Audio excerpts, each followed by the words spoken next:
Assalamualaikum warahmatullahi wabarakatuh. Kami dari kelompok 2 ingin mempresentasikan proyek struktur data, yaitu tugas di akhir semester 2 ini, khususnya untuk mata kuliah struktur data. Oke. Kelompok 2 ini beranggotakan 5 orang, yaitu ada Usmar, ada Egi, ada Erni, satu-satunya perempuan, terus ada Vincentius, Alvan, atau lebih sering dipanggil Alvan, terus ada Ega Dedi Setiawan, seperti itu.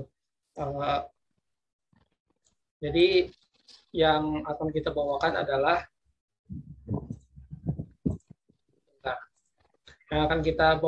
pembahasannya itu adalah ada tray, ada linked list, ada yang akan dijelaskan oleh saya, lalu stack-nya akan dijelaskan oleh Alfat, QI akan dijelaskan oleh Ega, binary tree akan dijelaskan oleh Isma, dan graph akan dijelaskan oleh Erdi. Oke, kita langsung saja menuju ke pembahasan yang pertama, yaitu array. Jadi, array merupakan sekumpulan variabel yang memiliki tipe data yang sama dan mampu menyimpan beberapa nilai dalam satu variabel. Gitu. Jadi, kalau sebelumnya kita itu membuat sebuah variabel itu hanya satu nilai dari, nah, yang ini tuh satu variabel bisa dipakai untuk beberapa nilai atau value kayak gitu. Array merupakan tipe data terstruktur dalam pemrograman. Array memungkinkan untuk menyimpan data maupun referensi objek dalam jumlah banyak dan terindeks kayak gitu, sehingga sejumlah variabel dapat menggunakan nama yang sama. Oke, nah, jadi itu adalah definisi array ya. Lalu deklarasi program di mana kita akan membuat sebuah array ya. Di sini saya melakukan import array. Ini saya beri komentar inisialisasi variabel berformat array. Di sini angka sama dengan siku kurung buka 1, 2, 3, 4, 5. Lalu nama ada Egi, ada Usmar, ada Afan. Lalu saya print angka, print nama. Keluarnya akan seperti ini. Seperti itu. Oke, jadi ini deklarasi di programnya ya. Lalu habis itu beberapa fungsi yang berkaitan dengan array di Python itu ada index, yaitu nomor urut. Nanti akan saya jelaskan ini apa maksudnya kayak gitu di programnya seperti itu. Lalu ada append, menambahkan nilai di akhir, insert, menyisipkan nilai, remove, menghapus nilai, pop, menghapus item spesifik, count, mengambil jumlah item, sort, mengurutkan, reverse, mengembalikan urutan, lalu extended, memperpanjang daftar, dan length untuk menghitung panjang dari sebuah indeksnya, seperti itu. Oke. Sebelum kita melangkah ke yang nomor 2, saya akan menjelaskan terlebih dahulu di Visual Studio Code ya, teman-teman. Oke, jadi di sini saya ada angka yang mempunyai variabel 1, 2, yang memiliki nilai variabelnya itu adalah 1, 2, 3, 4, 5, dan nama, yaitu memiliki 5 unsur nilai di sini, yang tipe nilainya itu adalah string. Itu saya print angkanya, lalu keluar hasilnya seperti ini. Nah, kayak gitu. Nah, yang tadi saya ingin jelaskan adalah, terutama ini sangat penting ya, yaitu mengenai sebuah indeks. Nah, indeks itu adalah nomor urut dari poin-poin nilai-nilai yang ada di sini. Nah, di indeks di array, khususnya di Python, itu dimulai dari angka 0. Jadi, misalkan katakanlah nyebut indeks, coba kita tampilkan angka isi dari angka indeks nomor 2 kayak gitu. Nah, indeks nomor 2 berarti yang mana? Nah, jawabannya adalah yang nomor 3 kayak gitu, karena nilai angka 1 ini itu adalah indeks ke 0. Nilai angka 2 itu indeks ke 1, nilai angka ketiga itu indeks kedua. Seperti itu sih. Oke. Oke, jadi seperti itu aja sih untuk array. Kalau misalkan ingin dicoba yang tadi yang append dan yang lainnya silahkan ya. Kayak gitu. Oke, kita lanjut lagi ke nomor 2, teman-teman semua. Link list, yaitu struktur data yang terdiri dari urutan record data di mana setiap record memiliki field yang menyimpan alamat atau referensi dari record selanjutnya dalam urutan. Elemen data yang dihubungkan dengan link pada link list disebut node. Istilah dan operasi dalam link list ya. Ini ada head, elemen yang berada pada posisi pertama dalam suatu link list. Terus yang kedua ada tail, posisi di terakhir. Add untuk menambahkan data, show untuk menampilkan data, is empty untuk mengecek apakah data itu kosong, remove untuk menghapus data, dan search untuk mencari data, size untuk menghitung panjang banyak data. Sebenarnya tanpa kita menghafal definisinya ini, sebenarnya ini arti kata dari bahasa Inggris yang cukup familiar ya. Kayak misalkan add untuk tambah, tail itu ekor berarti di akhir, head itu kepala berarti di kepala, kayak gitu kan. Jadi cukup mudah untuk diingat sih sebenarnya.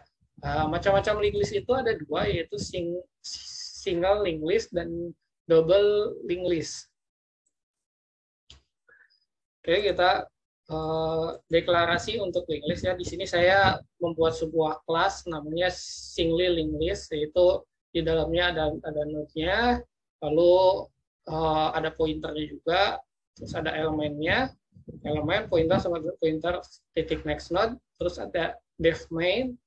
Ini saya membuat sebuah fungsi di sini terakhir add first, lalu saya nge-add ya my list titik add first 10, my list titik add first 20, my list add first 30 ya. Terus saya ngeprint hasil di dalam listnya, lalu saya konversikan menjadi string, dan lalu saya jalankan fungsi main itu. Oke, kita biar tahu seperti apa hasilnya, kita langsung ke Visual Studio Code-nya ya. Nah, ini dia codingan yang tadi nih. Sama kan, def main, print len my list, lalu kita coba running. Bentar ya, saya bersihkan dulu layarnya, lalu kita running, dan hasilnya seperti ini, teman-teman. Saya menginputkan, awal saya menginput 10, 20, 30. Jadi di sininya tertulis 30, 20, 10. Seperti itu. Lalu panjang dari listnya ini itu adalah 3. Jika kita tambahkan lagi di sini, misalkan ada 4 kayak gitu, nanti ininya bakal ada 4, lalu tergantung nih kita kalau mau mengisikannya apa. Misalkan kita mengisikannya 40 kayak gitu di sininya, otomatis 40-nya itu akan ada di sebelah kiri kayak gitu teman-teman. Begitu sih.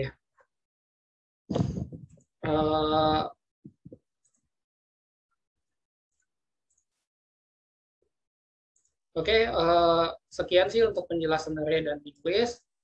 Untuk selanjutnya nomor 3 yaitu stack akan dijelaskan oleh Pak Saudara Afan ya. Silakan untuk Pak Saudara Afan boleh untuk di on mic-kan suaranya, lalu silakan untuk menjelaskannya.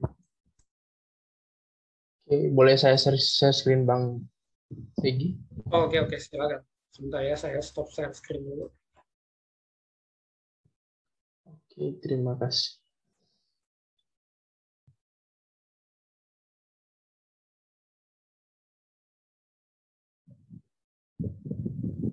Oh, ini nggak bisa nih, masih di disable. Oke, maaf Pak, silakan.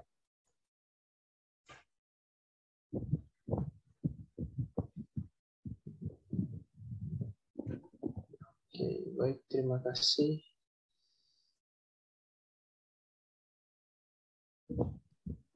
Saya akan menjelaskan materi yang ketiga, yaitu stack.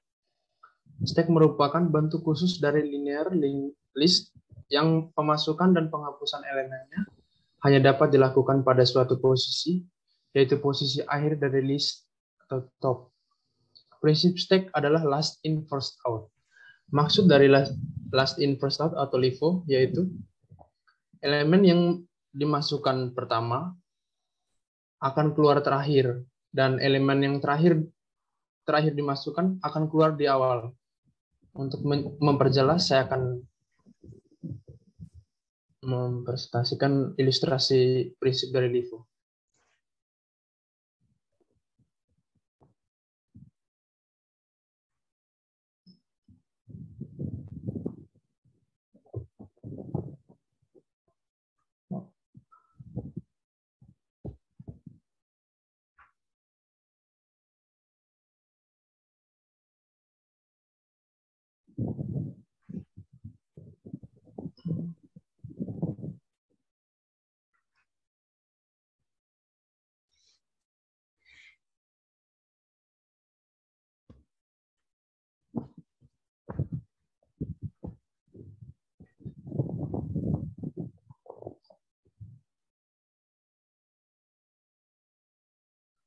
Nah, di sini contoh ilustrasi untuk prinsip LIFO. Nah, ini untuk elemen pertama, masukkan elemen 1, elemen kedua, elemen ketiga, dan elemen keempat. Nah, untuk elemen di sini, elemen pertama yang akan masuk ke sini yaitu elemen pertama, yaitu elemen 1, elemen kedua, elemen ketiga, dan elemen keempat. Nah, untuk mengakses penghapusan dan pengubahan elemen, itu akan dilakukan pada elemen yang paling atas atau top. Ya, itu kenapa? Nah, jika diambil dari elemen ke-1, maka elemen yang sudah teratur maka akan terbongkar semua. Nah, untuk lebih baiknya maka diambil dari elemen keempat, biar tertata rapi pada saat mengeluarkan elemen tersebut. Nah, operasi pada stack. Operasi pada stack yang pertama empty, yaitu untuk memeriksa apakah stack itu kosong atau tidak. Yang kedua size, yaitu untuk mengembalikan nilai dari stack. Yang ketiga push, untuk menambahkan item pada posisi paling atas. Yang ketiga pop, yaitu untuk menghapus item paling atas atau top. Yang keempat top, yaitu mengembalikan posisi ke elemen paling atas. Yang keempat nol, yaitu menampilkan jumlah elemen pada stack. Di sini contoh deklarasi program dari stack tersebut. Untuk lebih jelaskan, saya akan menjelaskan lewat Visual Studio Code.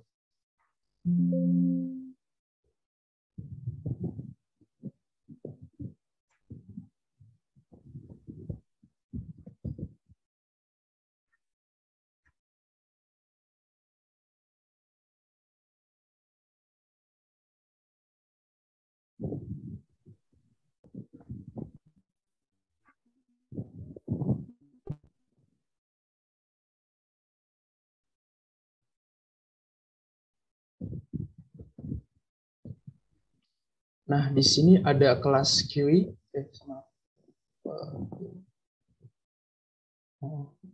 kelas yaitu kelas stack, yaitu terdiri atas beberapa dev, yaitu dev is empty, itu untuk memeriksa apakah stack itu kosong atau tidak. Yang kedua dev push, yaitu menambahkan item pada posisi atas. Yang ketiga dev pop, yaitu menghapus item paling atas. Yang itu dev pick, itu menampilkan jumlah elemen pada stack. Dan yang terakhir dev size, yaitu mengembalikan nilai daripada stack. Nah, untuk fungsi pemanggilan yaitu S sama dengan stack, buka kurung tutup kurung. Nah, untuk pemanggilan di dalam dev yang di dalam kelas stack yaitu dev is empty, self, buka kurung tutup kurung. Maka untuk def push, karena ada dua variabel self dan item, maka harus berisi nilai di dalam, yaitu float, integer, ataupun string. Seperti ini. Nah, untuk pemanggilan string, maka s.push, buka kurung, upsi. Yang kedua, s.push, Cengkareng. Yang ketiga, print s.size. Yang keempat, print s.pick. Yang kelima, print s.pop. Yang keenam, print s.size lagi. Dan yang terakhir, print s.pick. Berikut adalah running program.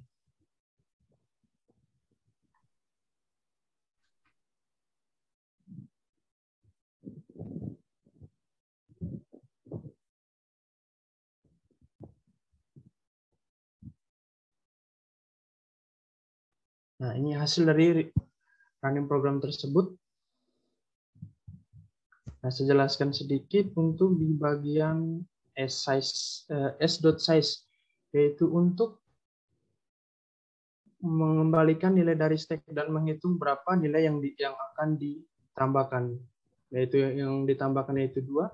Yang kedua, spick, yaitu menambahkan jumlah elemen pada stack. Yang ditambahkan yaitu ada Cengkareng. Yang ketiga, spop, yaitu untuk menghapus elemen yang paling atas. Karena ini udah dihapus elemen Cengkarengnya, berarti di bawah yang size-nya akan tinggal sisa 1 dari Cengkareng tersebut. Maka untuk mengecek elemen yang terakhir ditambahkan, maka print s.pick, yaitu opsi. Baik, sekian dari saya. Untuk selanjutnya akan dijelaskan oleh Bang Ega. Baik, saya stop screen. Oke, thank you. Bang Egi boleh minta share screen ya? Oke. Mas Afan, bisa di stop dulu share screen-nya? Saya minta share screen-nya Bang Afan aja, nggak apa-apa. Oh, dari saya aja. PPT-nya. Iya. Atau mau dari saya? Dari saya aja mungkin. Oh, boleh. So.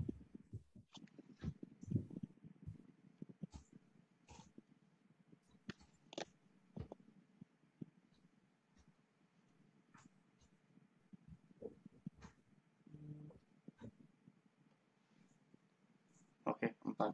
Queue. Struktur data pada antrian queue adalah salah satu bentuk khusus dari list linear dengan operasi pemasukan data hanya diperbolehkan pada salah satu sisi yang disebut sisi belakang atau ekor tail, dan operasi penghapusan yang hanya diperbolehkan pada sisi lainnya yang disebut sisi depan atau kepala atau head dari linked list. Prinsip antrian FIFO, first in first out, FCFS, first come first serve. Oke, selanjutnya,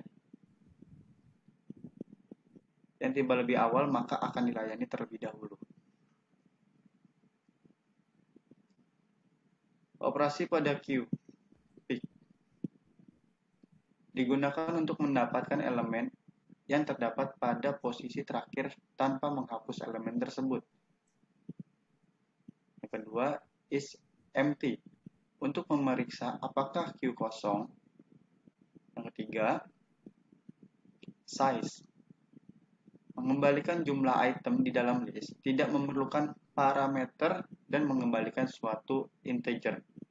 Yang keempat, enqueue untuk menambahkan item pada posisi paling belakang. Oke. Dequeue untuk menghapus item dari posisi paling depan. Oke, selanjutnya boleh. Oke, di sini untuk deklarasi program queue. Di sini kita menggunakan program antrian pasien ya. Pertama saya menggunakan datetime. Oke, saya coba share screen ya, Abang Egi. Oke.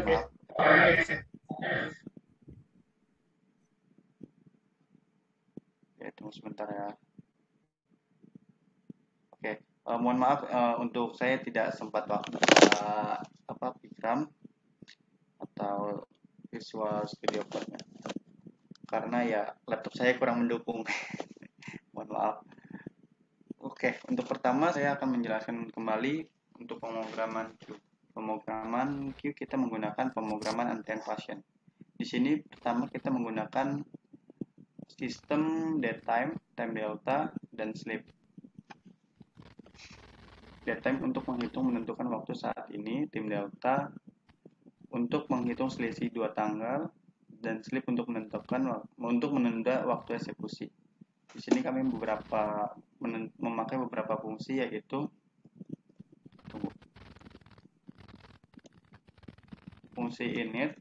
Fungsi init akan selalu dipanggil saat kelas dibuat.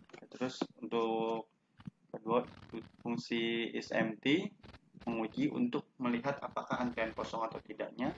Untuk enqueue menambah suatu item ke suatu antrian. Dequeue untuk menghapus item dari depan antrian. Dan size digunakan untuk mengetahui elemen untuk data di dalam list. Di dalam antrian, kita membutuhkan rumus untuk estimasi layanan, yaitu n-time sama dengan datetime .now ditambah time delta, dan kita beri waktu untuk contohnya 2 detik ya. Untuk pasien,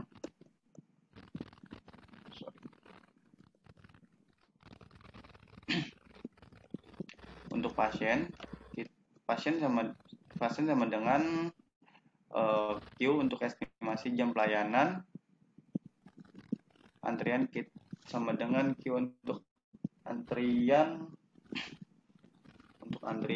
inputan sama dengan untuk memasukkan jumlah antrian, jangan lupa untuk menambahkan integer untuk jumlah angkanya.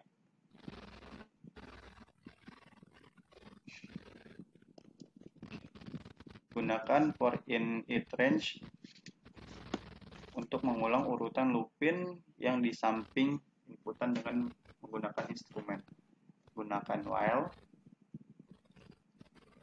fungsi while untuk perulangan karena kata empty, maka gunakan while not untuk mencetak jika hasil kondisinya dinyatakan false. Gunakan if else di dalam while untuk menentukan apa yang diambil sesuai kondisi. Jika if bernilai true, maka cetak seperti yang di sini. Dan jika bernilai false,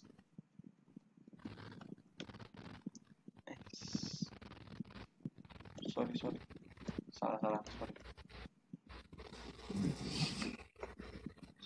di sini ya. Jika kondisi bernilai true, maka kita lihat yang di sini, benar di sini. Dan jika bernilai false, kita cetaknya seperti ini ya. Begitu juga dengan antrian. Jika if bernilai true, maka cetak seperti di barisan untuk nomor 42 ini. Dan jika bernilai false,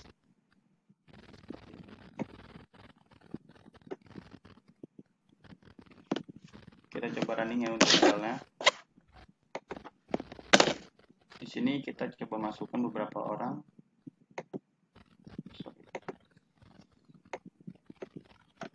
5 orang.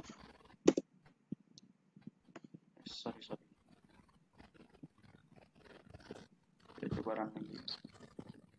5 orang. Masukkan orang pertama, Ega, Erni, Alvan, Egi, Ismail. Oke, hasilnya akan seperti ini. Oke, mungkin cukup sekian dari presentasi Q. Boleh selanjutnya dijelaskan oleh teman saya lagi. Oke, terima kasih Mas Ega yang telah menjelaskan tentang Q. Yaitu akan dijelaskan oleh saudara Smart tentang binary tree. Oke, Yes. Pak Usmar, apakah mau share screen sendiri atau dari sini? Ya, stop screen aja, Bang. Oh, oke, siap. Oh ya. Ya. Silakan.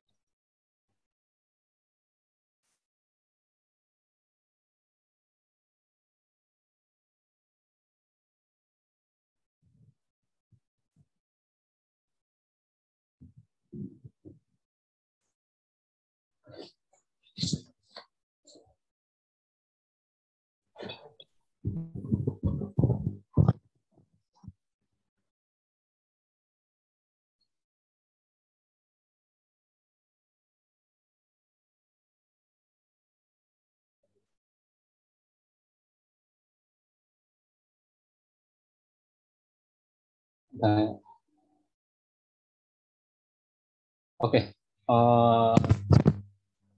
Terima kasih sebelumnya ya untuk Bang Ega atas kesempatan waktunya. Di sini saya akan menjelaskan tentang program binary tree ya. Binary tree itu didefinisikan sebagai kumpulan atau simbol yang mungkin kosong atau mempunyai akar dan dua subpohon yang saling terpisah yang disebut dengan subpohon kiri atau cabang kiri atau juga disebut dengan left substrate, dan subpohon kanan atau cabang kanan juga disebut dengan right substrate.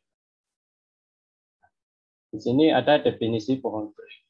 Untuk penjelasan selanjutnya, di sini kita akan menjelaskan secara detail istilah-istilah dalam pohon. Satu, ada predecessor, yaitu node yang berada di atas node tertentu. Yang kedua, ada successor, di mana node yang berada di bawah node tertentu. Yang ketiga, ada ancestor, yaitu seluruh node yang terletak sebelum node tertentu dan terletak pada jalur yang sama. Yang keempat, ada disconnected, yaitu seluruh node yang terletak sesudah node tertentu dan terletak pada jalur yang sama. Yang kelima ada parent. Parent yaitu predecessor satu level di atas satu node. Yang keenam ada child, successor satu level di bawah satu node. Selanjutnya ada sibling, yaitu node yang memiliki parent yang sama dengan satu node. Yang selanjutnya ada substrate, yaitu bagian dari tree yang merupakan suatu node beserta descendant-nya. Yang selanjutnya ada size, yaitu banyaknya node dalam suatu tree. Selanjutnya ada height, banyaknya tingkat atau level dalam suatu tree. Selanjutnya ada root atau akar. Node yaitu node khusus dalam tree yang tidak memiliki predecessor. Selanjutnya leaf atau daun, yaitu node yang di dalamnya tree yang tidak memiliki. Selanjutnya ada degree. Oke, Mas Usmar bisa dilanjutkan. Sudah aku record dari sini. Ya, terima kasih ya untuk Pak Egi ya. Sini saya akan menjelaskan kembali program tentang binary tree. Ya, di sini ada kelas node, kelas namanya node, di mana kita deklarasikan sebagai data sebelah kiri itu adalah kosong, data sebelah kanan yaitu kosong juga, dan data isi simpul akar yaitu kosong. Operasi yang pertama itu adalah preorder. Kita mempunyai sebuah kelas yaitu traverse preorder, di mana kita akan memasukkan urutannya, yaitu cetak simpul yang dikunjungi atau simpul akar. Yang kedua, kunjungi cabang kiri. Yang ketiga, itu kunjungi cabang kanan. Program yang kedua yaitu in order, yaitu kita mempunyai sebuah fungsi yaitu namanya traverse in order, di mana urutannya yaitu kunjungi cabang kiri Yang kedua, cetak isi simpul yang akan dikunjungi atau simpul akar. Yang ketiga yaitu kunjungi cabang kanan. Program yang ketiga yaitu post order.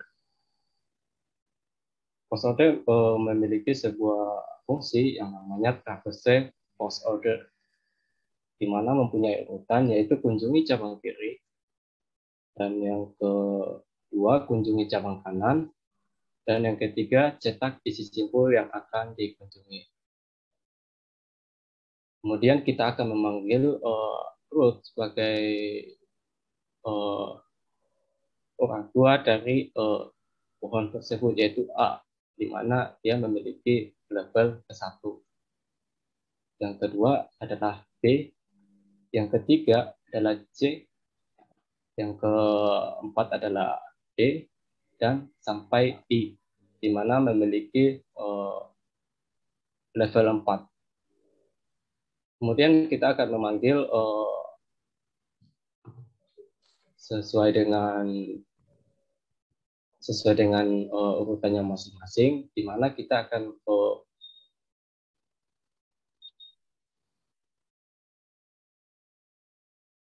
nah nih yang dijelaskan tadi, dia akan menghasilkan suatu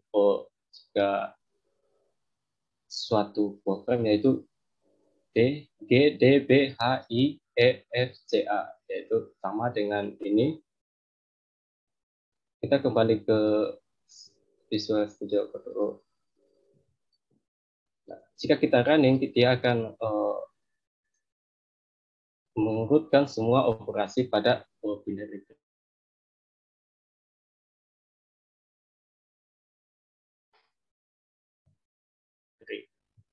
Ini ada fungsi atau urutan tiap program. Kemudian ada in order juga sama, dan post order juga sama. Demikian program yang saya jelaskan, yaitu tentang binary tree, dan selanjutnya akan dijelaskan oleh Ernest. Untuk ini silakan dilanjutkan untuk program terakhir. Oke, terima kasih untuk Mas Usmar yang telah menjelaskan binary tree. Untuk Kak Erni, share screen-nya dari saya saja ya, Kak Erni ya, dari sini ya? Ya. Oke. Ya. Nah, saya share screen-kan, lalu lanjut. Ini binary tree yang barusan dijelaskan oleh Pak Usmar, Mas Usmar ya. Lalu sekarang kita lanjut ke grep.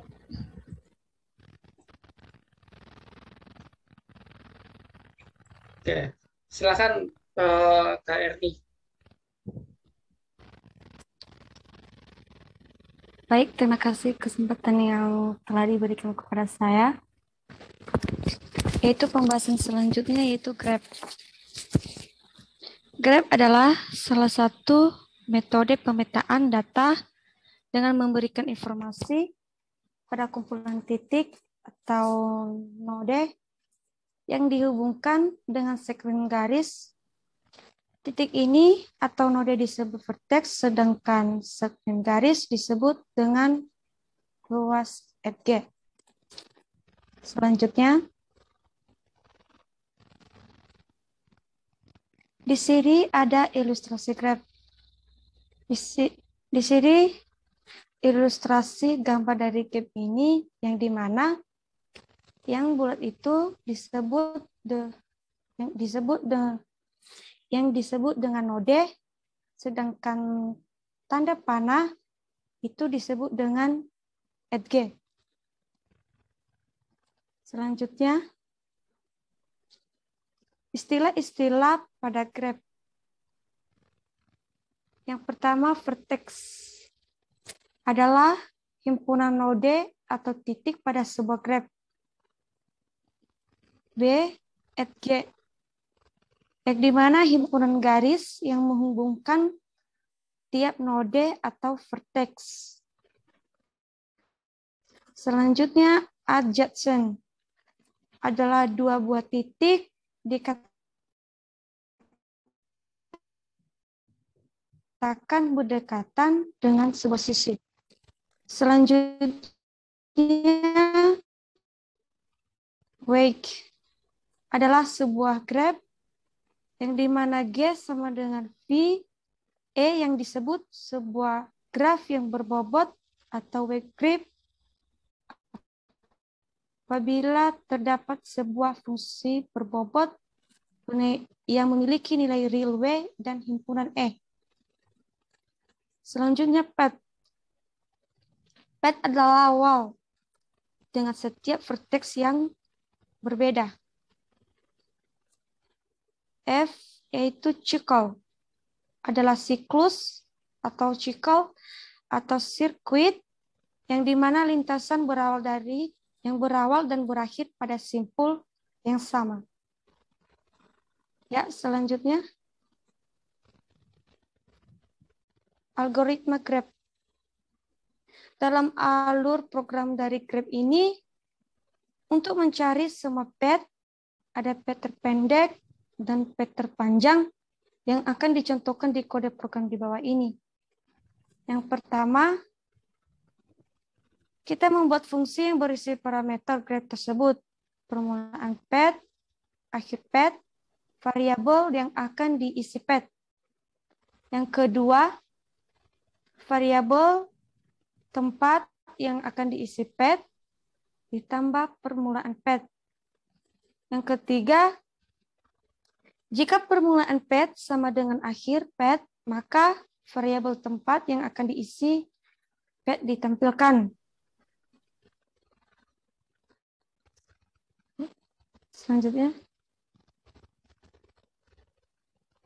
Selanjutnya, jika permulaan path tidak berada di graph tersebut, maka hasilnya adalah none atau tidak ada. Kelima, pengulangan dimulai dari graph yang berobjek dari permulaan path.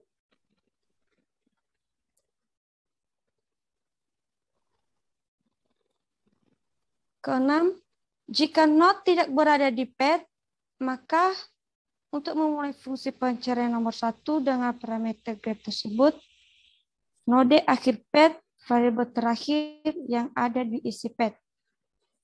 Dan untuk contoh program Python graph, kita bisa lihat contohnya di sini ada program graph dan hasil runningnya.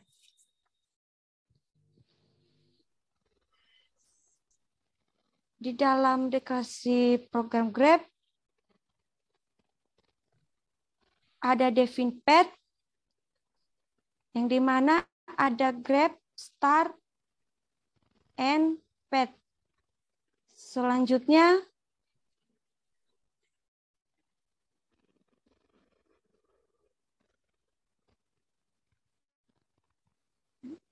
Bang Feb. Halo? Halo. Halo Bang Feb. Ya. Selanjutnya. Ini apa?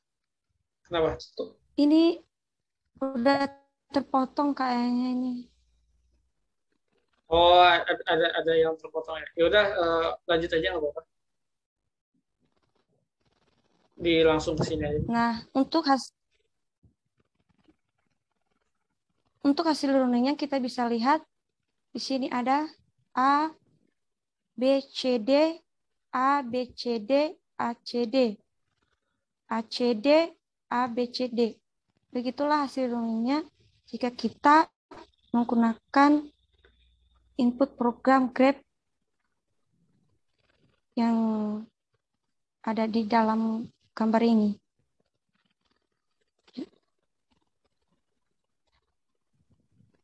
Sekian dari pembahasan saya. Oke, terima kasih banyak untuk Kak Erni ya yang telah menjelaskan apa itu graph serta menampilkan hasil program graph-nya ya di sini untuk runningnya seperti ini.